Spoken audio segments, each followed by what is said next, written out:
Hi, it's Jenny, stopping by to say Happy St. Patrick's Day. The polishes I have chosen as a base are these gorgeous Shy nail polishes: Oh Christmas Tree, Lilly Pad, and Noel. To stamp, I want to use this Corally stamping plate number 008. I'll stamp using my Maniology black stamping polish called Straight Up Black. First I'll stamp the word good, and now I'll stamp the word luck underneath. I want to add a little bit of sparkle underneath the word luck, and maybe fill in this area up here too.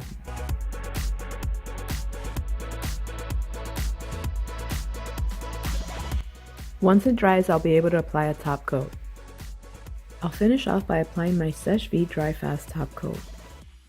And the manicure is now complete. I hope you guys enjoyed it. Thanks so much for watching and have a wonderful day. Bye!